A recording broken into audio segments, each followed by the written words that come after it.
Pain gets misunderstood all the time.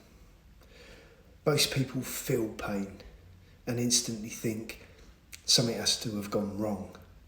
Something is damaged, something is weak, something is failing. And because of that, they either panic, ignore, or try to shut it down as quickly as possible. But here's the truth. Pain's not failure. Pain's information, yeah? It's your body trying to tell you something. Not always in a subtle way, not always in a comfortable way, but often in a very intelligent way. So in this video, I want to change the way you think about pain, okay? Because the second you stop seeing pain as the enemy, you can start understanding what your body is actually asking for.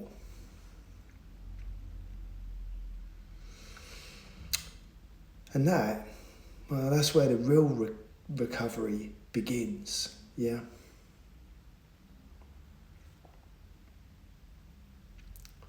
The biggest mistake people make with pain is assuming that pain always equals damage. Now, sometimes pain does come with tissue damage. Of course, these things happen. If you tear something, strain something badly, sprain something, injure something suddenly, yes, pain can absolutely be part of that. But in everyday life, and especially in the kind of pain most people live week after week with, the equation is not always accurate. Because pain is not just a damage signal. Pain is a protection signal. And that's a massive distinction, yeah? Your body is not simply reporting what is broken. It is responding to what it thinks might be too much, too stressful, too unstable, too repetitive, too compressed, too overloaded, or too poorly supported. So pain is often less like a punishment and more like a warning light on a dashboard. The warning light is not the problem itself, it's the message. And if you only focus on turning the light off without asking what or why it came in, like the first place, you're missing the bigger picture. And that's what happens with a lot of pain. People want it gone, which is understandable, but they never stop to ask, why is the body producing this signal? Why here? Why now? Why does it keep coming back? Those questions matter because pain has context. And when you understand the context, the body starts making more sense.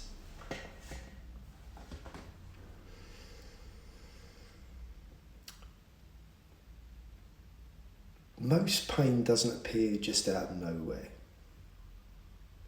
Usually there's a pattern underneath it. And that pattern may have been building for days, weeks, months, sometimes years, right? A stiff hip, a weak glute, a shoulder that doesn't move well, a rib cage that stays locked, a nervous system that's permanently braced, a person living under chronic stress, a body compensating every single day without enough recovery. Eventually, something starts speaking louder than the rest. And that loud part is often what we call pain. But pain is rarely the whole story. It's the final expression of a system that has been trying to cope for too long. That's why two people can have the same pain in the same place and need completely different solutions. One person's lower back pain might be driven by poor hip mobility. Another person's lower back pain might be driven by breathing mechanics and stress. Another person's lower back pain might be from how they train, and someone else's might be from how they sit, how they sleep, how they brace, how they move, or how little they recover. Same area, different pattern. And this is where people get frustrated, because they try to treat pain as if it's just a location problem. My shoulder hurts, my knee hurts, my back hurts. Yeah, that matters, right? But the question is not just where it hurts. The better question is, what is that pain responding to? And that's where progress starts.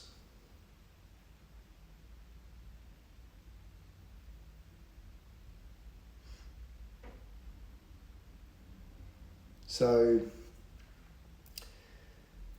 this is also why quick fixes don't last. And I'm not just saying temporary relief is bad. Temporary relief can be really helpful. Massage can help. Rest can help. Heat can help.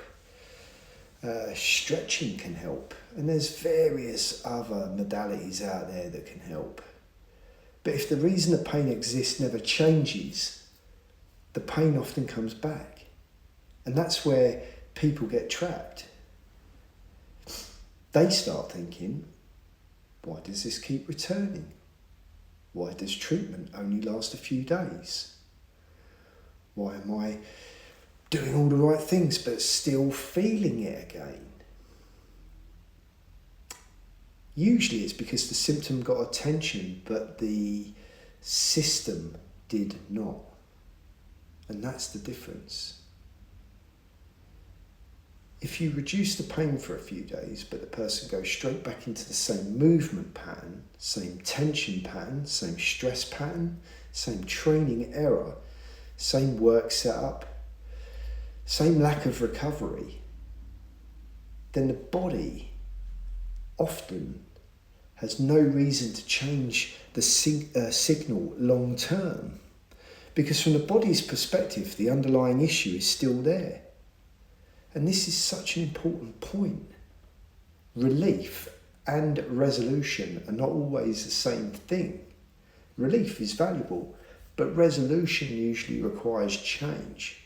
And that change might mean better movement, better strength, better coordination, better rest, better load management, better awareness, and obviously better regulation. Pain often stays loud when the system stays the same. Yeah.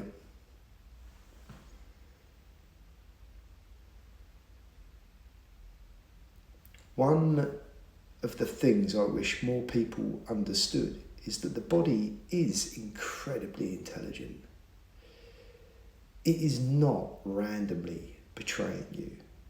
It is not weak because it hurts. It is not failing because it is speaking.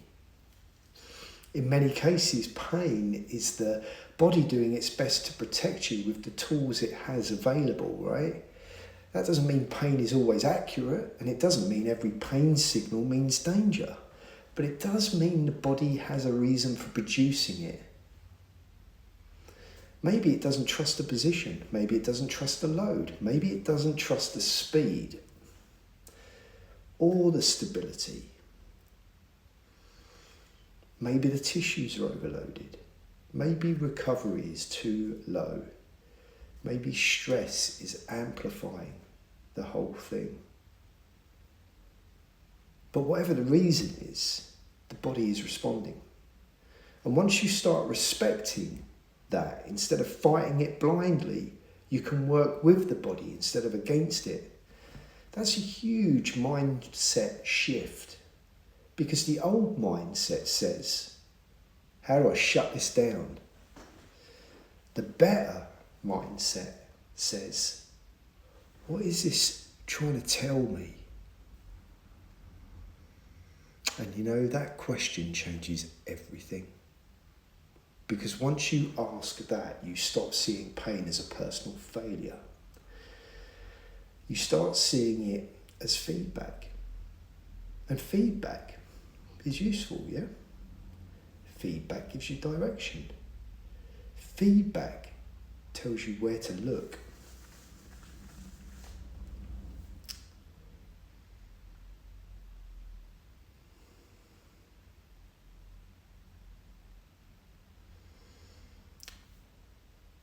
Let's make this practical. A lot of people have tight hips and then wonder why their lower back is constantly taking the strain. A lot of people have weak glutes and then their hamstrings or lower back end up overworking.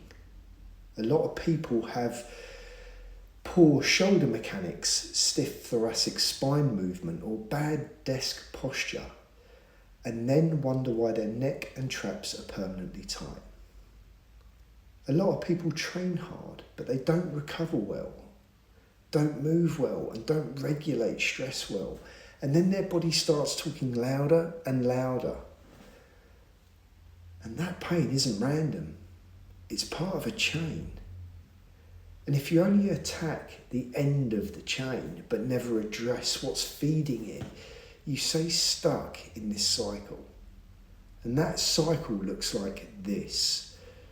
Pain shows up. You push through it. It gets worse. You rest. It settles. You go back to normal. Ba-ba! It returns. That pattern is incredibly common. Not because people are lazy, not because people are weak, but because nobody taught them how to think about pain properly. They were taught to either ignore it, fear it, or numb it. But understanding it, that's the missing piece for a lot of people.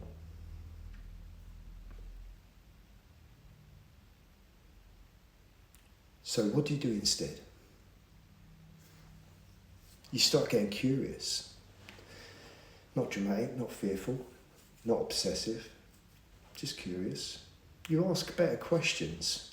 What movements bring it on? What positions make it worse? What makes it easy?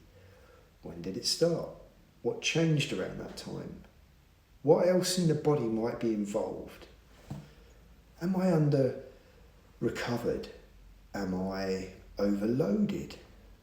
Am I stiff somewhere else? Or am I asking one area to do the work of three? This is the kind of thinking that starts moving people forward, you see. Because pain is rarely just about the painful spot. It's often about the relationship between load, movement, support, stress, and recovery. And when you improve those things, pain often becomes less necessary. And that's worth repeating. When the system improves, pain often becomes less necessary. Not always instantly, not always perfectly, but often significantly. And that's why good recovery work is not just about symptom chasing. It's about changing the conditions that made the symptom necessary in the first place.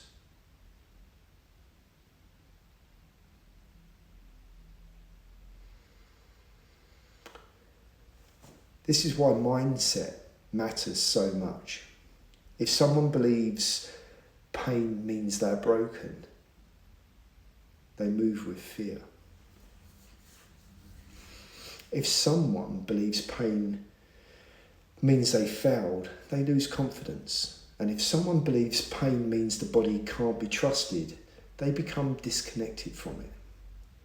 But when someone understands the pain or that pain is information, they start listening differently. They stop panicking every time the body speaks. They stop taking every ache as a verdict on who they are. They stop seeing recovery as weakness. And they start building a relationship with the body that is based on awareness, not fear. And that matters, because confidence helps recovery. Awareness helps recovery. Good movement helps recovery. Appropriate loading helps recovery. A calm and nervous system helps recovery. Pain doesn't need to define someone. It needs to be understood. So let me leave this with you, right? If there's one thing I want you to take from this video, it's this. Pain is not failure. Pain is information. It is not always the enemy. It is not always a sign that you are damaged. It is not proof that your body is against you. Often, it is a message. A message about overload, a message about compensation, a message about stress, about movement, about recovery, and most importantly, about a system that needs support. And the more accurately you learn to read that message, the more intelligently you can respond. That's how recovery becomes real, not by silencing the body at all costs, but by listening well enough to understand what it's been trying to say.